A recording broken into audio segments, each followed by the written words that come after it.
주일프라 친구들 만나서 반가워요. 자, 친구들 한 주도 하나님 안에서 평안한 한 주 보내셨나요?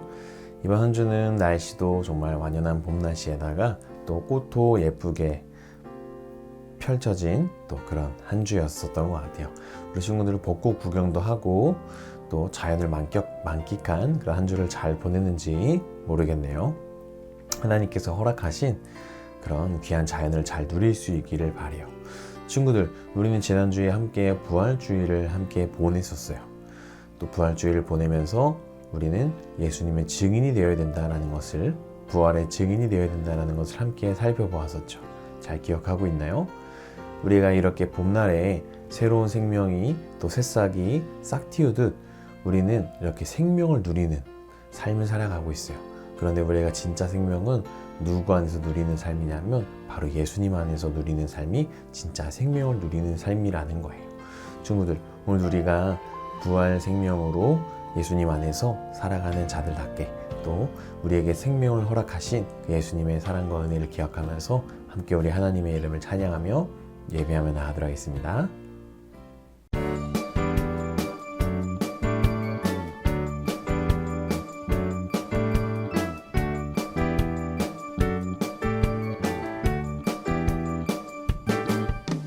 주의 자비가 내려와 내려와 주의 자비가 봄비같이 주의 자비가 내려와 나를 덮네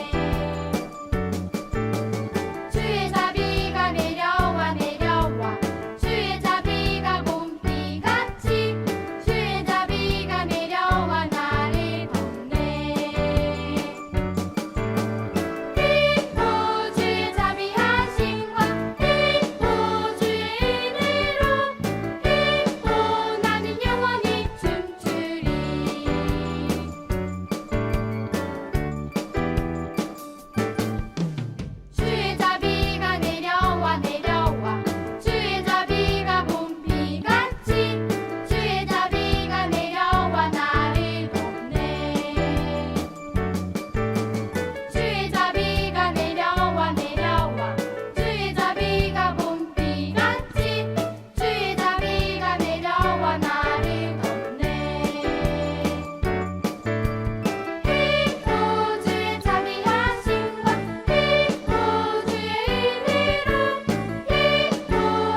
친구들, 우리 같이 함께 하나님 말씀 살펴볼 시간이에요. 오늘 우리 설교 제목 같이 한번 읽어볼게요. 자, 시작. 우리는 예수님의 증인. 오늘 본문은 사도행전 28장 23절에서 31절 말씀이에요. 같이 우리 함께 한 목소리를 읽도록 할게요. 자, 시작. 그들이 날짜를 정하고 그가 유숙하는 집에 많이 오니 바울이 아침부터 저녁까지 강론하여 하나님의 나라를 증언하고 모세의 율법과 선지자의 말을 가지고 예수에 대하여 권하더라. 그 말을 믿는 사람도 있고 믿지 아니한 사람도 있어. 서로 맞지 아니하여 흩어질 때에 바울이 한 말로 이르되 선지자 이사야를 통하여 너희 조상들에게 말씀하신 것이 옳도다. 일러스되 이 백성에게 가서 말하기를 너희가 듣기는 들어도 도무지 깨닫지 못하며 보기는 보아도 도무지 알지 못하는도다. 이 백성들의 마음이 우둔하여져서 그 귀로는 둔하게 듣고 그 눈은 감았으니 이는 눈으로 보고 귀로 듣고 마음으로 깨달아 돌아오면 내가 고쳐줄까 함이라 하였으니 그런즉 하느님의 구원이 이방인에게로 보내어진 줄 알라. 그들은 그것을 들으리라 하더라. 바울이 온 이태를 자기 셋집에 머물면서 자기에게 오는 사람을 다 영접하고 하나님의 나라를 전파하며 주 예수 그리스도에 관한 모든 것을 담대하게 거침없이 가르치더라. 아멘. 자, 친구들. 우리 친구들은 언제 처음 예수님과 하나님 나라에 대해서 알게 되었나요? 우리는 대부분 부모님이나 친구나 목사님들을 통해서 예수님에 대해서 듣게 돼요. 사람들이 기록하고 만든 책이나 영상, 성령님의 영광으로 기록된 성경을 통해서 예수님을 알게 된 친구들도 있을 거예요. 자, 그렇다면 만약 우리가 다른 사람을 통해 예수님에 대해 듣지 못했다면 어떨까요? 다른 사람을 통해 예수님에 대해 듣지 못했다면 우리는 예수님을 알 수도 없고 예수님을 믿어 구원받을 수도 없었을 거예요. 이렇게 다른 사람들이 구원받을 수 있도록 예수님과 하나님 나라를 전하는 사람들을 예수님의 증인이라고 해요. 오늘 말씀에는 예수님의 증인이 되어 땅끝까지 하나님 나라를 전파하기를 힘썼던 한 사람이 등장해요. 이 사람은 과연 누구일까요? 그리고 이 사람을 통해 알 수 있는 예수님의 증인의 모습은 무엇일까요? 우리 함께 말씀을 통해서 알아보도록 해요. 자, 우리가 지난주에는 부활주일이었어요. 그리고 우리가 그 지난주에는 사도 바울이 전도 여행을 하면서 예수님의 복음을 전한 이야기를 함께 살펴보았죠. 예수님의 증인인 바울은 복음을 증언하는 일을 자신의 생명보다 더 귀하게 여겼어요. 바울은 억울하게 예루살렘에서 결박당했을 때도 하나님 나라를 선포한 일을 멈추지 않았죠. 오늘날 예수님은 이런 바울에게 말씀하셨어요. 내가 예루살렘에서 나의 일을 증언한 것 같이 로마에서도 증언하여야 하리라. 그리고 예수님의 말씀대로 바울은 로마에 도착했어요. 바울은 로마에 도착한 후 자신을 지키는 병사와 함께 셋집에서 지냈어요. 하지만 바울은 손이 스스스레 매인 힘든 상황 속에서도 당시 사람들이 땅의 끝이라고 생각했던 스페인에 가기를 바라면서 로마에서 하나님 나라를 전했어요. 바울은 로마에 도착하고 3일 후 유대인 중 높은 사람들을 초대했어요. 바울이 그들에게 말했어요. 형제 여러분, 저는 우리 백성이나 조상들의 관습을 거스른 일을 하지 않았습니다. 그런데도 저는 예루살렘에서 갇힌 몸이 되어 로마 사람들의 손에 넘겨졌습니다. 제가 이렇게 사슬에 둘려 묶여 있는 것은 이스라엘의 소망 때문입니다. 바울의 말을 들은 유대인들이 대답했어요. 우리는 당신에 대해 유대로부터 편지를 받은 일이 없습니다. 형제들 가운데 누군가 당신에 대해 좋지 못한 것을 전하거나 이야기한 적도 없습니다. 우리는 당신이 무엇을 생각하고 있는 것인지 들어보기를 원합니다.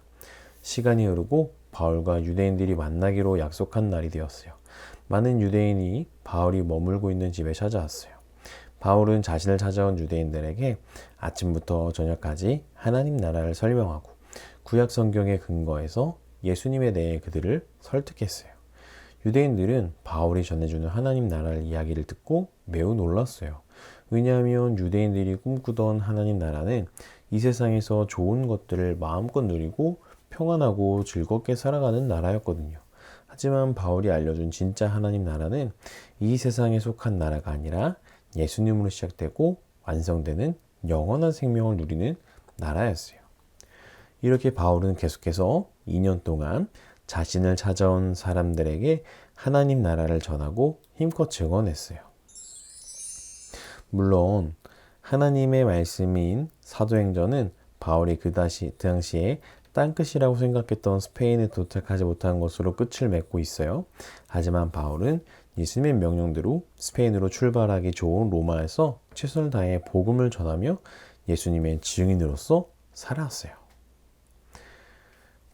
성경은 바울의 모습을 통해서 예수님의 증인인 우리를 통해서 땅끝까지 하나님 나라가 전파된다는 사실과 예수님의 증인인 우리가 이 거룩한 사명을 가지고 어떤 상황과 환경 속에서도 복음을 전하는 일을 소중히 여겨야 된다라는 것을 말씀하고 있어요. 하지만 예수님의 증인인 우리가 예수님과 하나님 나라를 알지 못한 사람들에게 복음을 전했을 때 모든 사람이 우리가 전한 복음을 다 믿는 것은 아니에요. 이렇게 바울이 하나님 나라를 전했지만 믿는 사람들도 있고 믿지 않는 사람들도 있었던 것처럼 예수님의 증인인 우리가 복음을 전했을 때 언제나 승리의 기쁨을 갖는 것은 아니에요. 어쩌면 우리가 친구들에게 사랑을 담아 복음을 전했을 때 내 말을 들은 친구들이 예수님을 믿지 못하고 우리를 조롱할지도 몰라요. 하지만 성경은 사람들의 불신과 조롱 속에서도 우리가 예수님의 증인임을 기억하며 인내하고 복음의 능력을 나타내야 한다는 사실을 우리에게 말해주고 있어요. 예수님을 통해 하나님 나라의 백성이 된 우리는 모두 예수님과 하나님 나라를 알지 못한 사람들을 향해 땅끝까지 복음을 전파해야 하는 예수님의 증인이에요.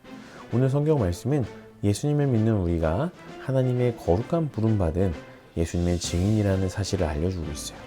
우리는 예수님을 알지 못한 사람들에게 어떤 상황과 환경 속에서도 예수님과 하나님 나라를 전해야 돼요. 물론 우리가 전하는 복음을 통해서 모든 사람들이 다 예수님을 믿게 되는 것은 아닐 거예요. 또 조롱할 수도 있어요.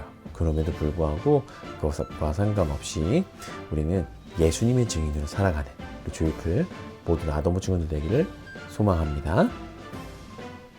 자, 친구들 오늘 말씀 잘 들었나요? 오늘 우리가 함께 말씀을 살펴보면서 예수님의 증인으로 살았던 바울에 관한 이야기를 함께 살펴보았어요. 친구들, 바울은 예수님을 전하다 무슨 일까지 당했죠? 감옥에 갇히게 되는. 또 이제 스페인으로 가기 전에 로마에서 있는 동안에는 로마 군인과 함께 새방, 작은 방 한 칸이 있는 곳에서 또 혼자 그렇게 시간들을 보내는 그런 모습들을 함께 살펴보았어요. 그런데 그곳에서 무엇을 했죠? 예수님이 누구신지 복음에 관한 이야기, 또 하나님 나라에 관한 이야기를 열심히 전하는 삶을 살았어요. 바로 바울은 예수님의 증인이었죠. 그런데 우리 친구들 우리가 오늘 함께 말씀을 살펴본 것처럼 바울이 예수님에 대해서 전할 때마다 사람들이 모두 다 환영하고 예수님을 다 믿었나요? 아니면 조롱하고 바울을 무시하는 사람도 있었나요? 맞아요. 바울을 무시하고 조롱하는 사람도 있었어요.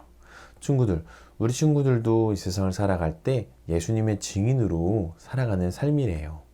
바울이 그랬던 것처럼 우리 친구들 한 사람 한 사람도 바로 예수님의 증인으로 살아가고 있는 거죠. 친구들도 학교에서 믿지 않는 친구들에게 예수님에 관한 이야기, 또 하나님의 나라와 관한 이야기를 함께 잘 나눌 수 있기를 바래요. 그런데 우리가 그렇게 나누다 보면 모든 친구들이 다 교회에 오겠다고 예수님을 믿겠다고 하지 않을 거예요. 아마 어쩌면 어떤 친구들은 우리 친구들을 놀리거나 또 조롱하거나 우리 친구들을 무시한 일을 할 수도 있을 거예요. 그럼에도 불구하고 바울이 어떤 상황과 환경 속에서도 예수님을 끝까지 전했던 것처럼, 예수님의 증인으로 끝까지 살았던 것처럼 우리 조이풀 모든 아동부 친구들도 예수님의 증인으로 끝까지 살아갈 수 있기를 바래요. 그래서 우리 친구들을 통해서 정말 한 영혼이 예수님께로 돌아오는 놀라운 일들이 우리 친구들의 삶 가운데서 일어나고 경험되어지기를 간절히 소망합니다. 그런 예수님의 증인으로 한 주도 우리 잘 믿음으로 살아가 봅시다. 목사님 기도하고 마칠게요. 하나님 감사합니다. 오늘 우리와 함께 예수님의 증인으로 살았던 바울에 관한 이야기를 함께 살펴보았습니다. 하나님 우리들의 삶도 이러하기를 소망합니다. 예수님의 증인으로 이 세상을 잘 살아갈 수 있게 해주십시오. 때로는 예수님을 전하는 것으로 인하여서 무시받고 조롱받을 수도 있습니다. 그러나 그러한 상황과 환경에도 상관없이 예수님을 끝까지 전하는 그런 우리 조이풀 모든 아동부 친구들의 삶이 되도록 인도해 주세요. 주님께 우리의 모든 삶을 맡겨드리며 감사하며 살아계신 예수님의 이름으로 기도합니다. 아멘. 자, 친구들 한 주도 예수님의 증인으로 잘 살아가시다가 다음 주에 우리 다시 만나서 함께 우리 하나님을 예배하도록 해요. 다음 주에 만나요. 안녕. 하늘에 계신 우리 아버지여, 이름이 거룩히 여김을 받으시오며 나라의 임하옵시며 뜻이 한 소리 준 것 같이 땅에서도 이루어지이다. 오늘날 우리에게 일용할 양식을 주옵시고 우리가 우리에게 죄의 진 자를 사하여 준 것 같이 우리의 죄를 사하여 주옵시고 우리를 시험에 들게 하지 마옵시고 다만 악에서 구하옵소서. 대개 나라와 권세와 영광이 아버지께 영원히 있사옵나이다. 아멘.